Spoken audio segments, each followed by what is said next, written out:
Greetings. Today we are going to be talking about lead-ins. I have a PowerPoint that I'm going to walk you through and I'll expand on it.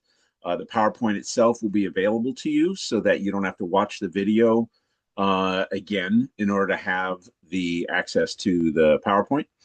But what are lead-ins? The essence of a lead-in is it's what you put in front of a quotation in your essay in order to move from a sentence you wrote to a sentence you're quoting. That's pretty much it. It leads us into the quotation. Okay, so it's a lead in. Some people call it a tag. Those are typically more something that you'll see at the end of a sentence. So, big quotation, he said, period. We're going to avoid that. What we want to do is front load all of our information about the sources. We don't want any of it to come after the quotation. And the analogy that I use for that is imagine in one of our class meetings, I have a guest speaker come in. He talks to you for 15 minutes, and then after he leaves, I tell you who he is. Kind of weird, right? You want to know in advance, who is this dude, right? What is she saying? What do they have to talk about? And once we know who they are, now we want to listen to them because we know they've got some credibility, they got some value in experience, education, professionalism, whatever that they can impart on us. If we don't find that out until afterwards, we're a little bit in the dark when we're getting that information, that quotation. Okay. The other thing we want to avoid are what are known as drop in or floating quotations. Those are where, like, your sentence ends, period. Then we get a quote, end quote, citation, period. And that's it. The quotation is just sitting there. It's been dropped into the paragraph. There's none of your writing other than the citation, the parenthetical citation at the end. You haven't written anything. And that's either, again, a drop in one, because quite often students will write their paragraphs, then go back and drop in a quotation between sentences. Oh, I need a quote. I'll throw it in here. Or it's floating in the sense that it's not attached to your sentence before it or your sentence after it. There's none of your writing. We really want to avoid that. So the lead in is it's useful for contextual information, which we're going to talk about when we get into the PowerPoint. And it's also useful just in terms of flow, and the reader experience is generally better. And remember, we are writing to be read. This is not a personal journal or diary. This is a public document. We are writing this thing in order to share it with a target audience of some kind. Okay, so that's the essence of it. By the way, bald guy, cold, decided to wear a hat today, and it is great. Okay, so here we go. Crafting your lead ins before your quotations. Okay, let's see. Yeah. So, what are they? Lead ins are phrases or even full sentences that you write, not quote, prior to a source quotation. They are designed to do the following: right? Smoothly transition from your writing, right? Sentences you wrote in the previous sentence to the quotation you have selected to include in your paragraph. And they provide some basic context. This is the key: basic context and establish source credibility so that your reader is prepared to value the quotation the same way you do. So let's say I say something like Matilda Moss says, quote, dot, dot, dot, dot, dot. Do you know who Matilda Moss is? Do you know that you should respect her opinion or values? I'll tell you right now, she is my 6-year-old niece.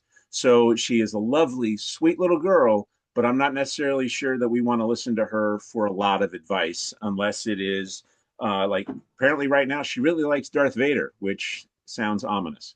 So when we give that quotation and then we give that lead in, the lead in has to be more than he said, she writes, right? It can't just be the author's name and then the word writes. We need to know something about that author. Are they a white nationalist? Are they working for the New York Times? Are they a community activist? Are they a civil rights leader? Like, who is this person, so that we now understand when we get a quotation from them the value and the context from that quotation. Okay. All right. So why? Right? It helps us understand the importance or value of the quotation you are about to give your readers. Right? We want to know in advance: is this worth listening to? Is this a horrible, nasty comment? And you've told us in the lead in, hey, this is a horrible, nasty comment. Be prepared. Or is this a deeply insightful and helpful idea that is in support of your argument? Great. We need to understand why you are giving it to us. That also means, by the way, that you need to understand why we are getting this quotation, right? Why are you giving it to us? If you know that, put that into the lead in, right? And then we can go from there. Okay. And I'm going to give you some samples later in the PowerPoint. Okay. So, basic contextual information that we need. We always need, at least the first time, the full author and source name. Okay. So, let's say if it was something from the National Rifle Association, you don't say NRA. Some people know what that is, but not everybody. So, you're going to say the National Rifle Association. Later in your essay, that can be converted to the NRA. Okay. If it's Professor Jane Sanchez from Cal State LA, you will give us their name, Jane Sanchez. You will give us their professional title and that kind of stuff. Later on, it can be Professor Sanchez, and that's great. But early on, full name. Okay. Now, the background information, think of this as biography. Okay. But mini biography.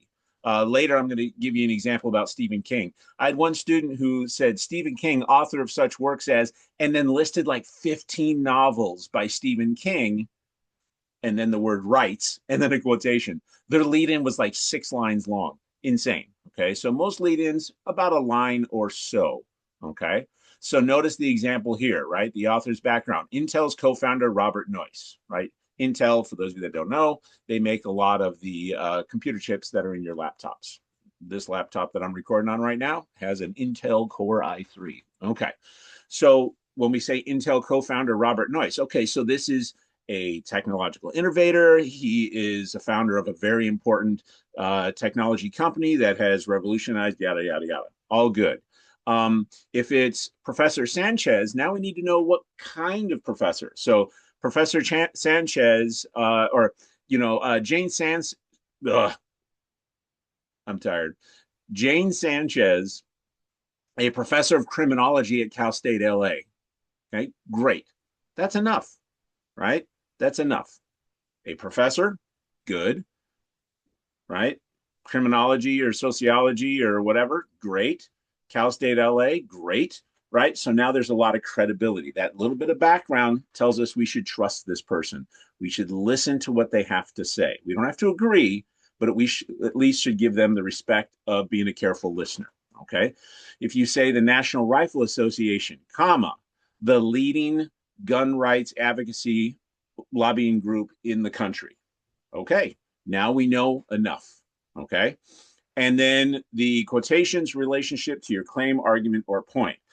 Basically linked to, your previous discussion. So let's say your paragraph was really digging into how capital punishment is racist, which it absolutely is.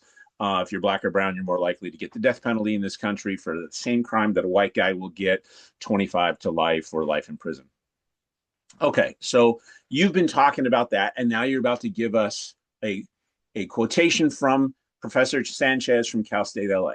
Okay, so you might have a sentence that says something like, further illustrating how racist the death penalty is, comma, Professor Jane Sanchez of Cal State Los Angeles writes, right? So now you're telling me that the quotation you're about to give me is actually reinforcing the claim you've been making. And you say that explicitly. You don't ask your readers to draw that connection. You draw it for them, right? That's incredibly important. Okay. So how long should it be? Usually the lead in is 10 to 20 words. If it's a little bit longer than that, great. If it's much shorter than that, it's probably not good enough. So keep that in mind. Here's that Stephen King example that I gave you. Stephen King, a best-selling horror novelist whose works have been made into dozens of shows and films. That's enough. If you want to mention Christine or The Stand or The Shining or something like that, you can. But it doesn't have to be a lot, right? So here, according to Lydia Sanchez in her 2022 article on human trafficking for the New York Times. So think about what we got there. We got Linda Sanchez, great. We've got a 2022 article, so it's recent. We know that the article is on human trafficking, great. And we've been told it's from the New York Times, which has some issues, but is largely a respected institution. And this isn't her personal blog, right? Because it's the New York Times, we get all of the credibility of it's been edited, it's been copyright or copy edited, it's been proofread, it's been vetted by lawyers to make sure it's legally sound. There's a lot that goes into finally getting something published for the New York Times. So that establishes a certain amount of credibility for it. Okay. So mini biography, credibility, full name, mini biography, contextual references, how it connects to your argument, that kind of thing. That's what we really want to be focusing on. Okay.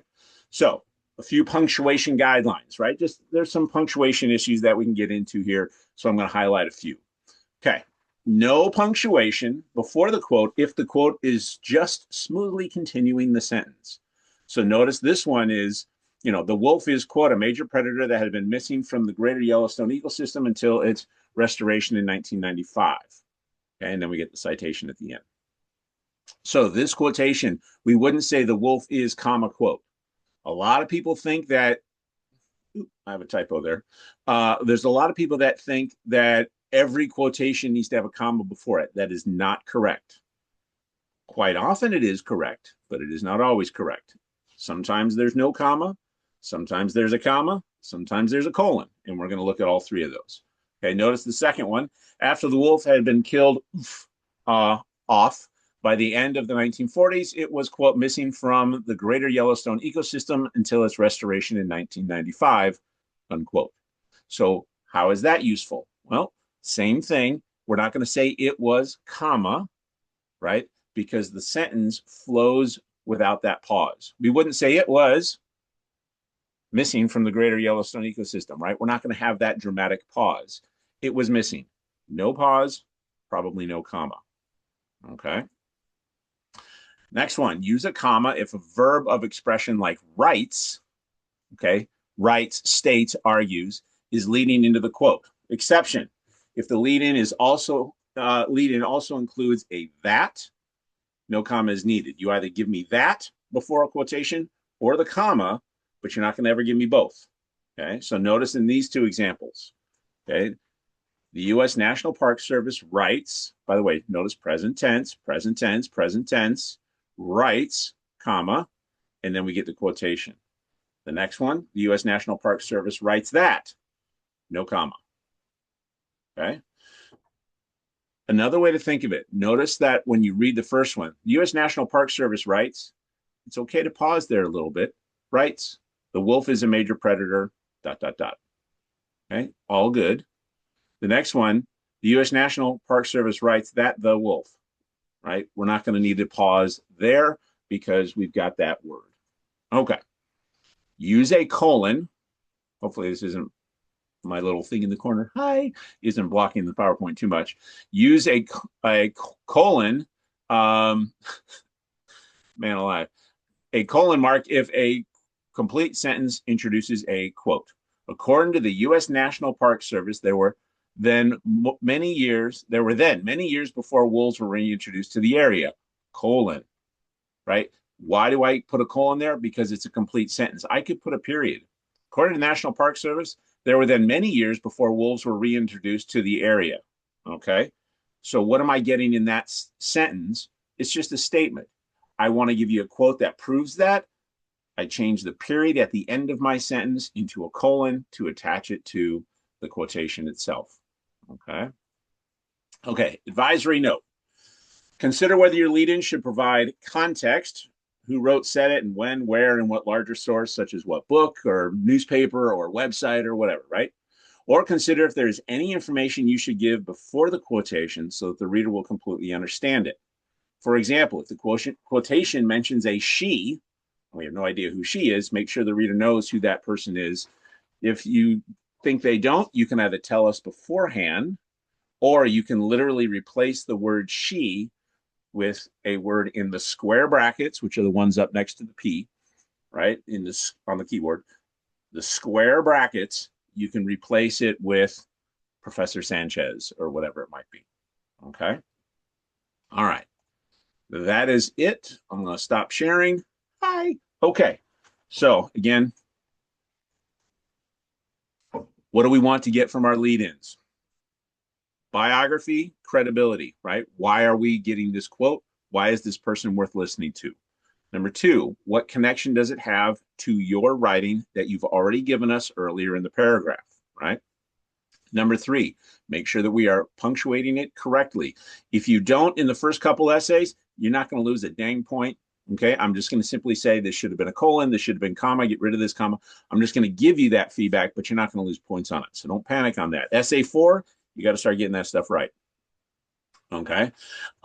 When we do give the lead in, we're trying to smoothly transition from what we have written to the quotation that we've chosen.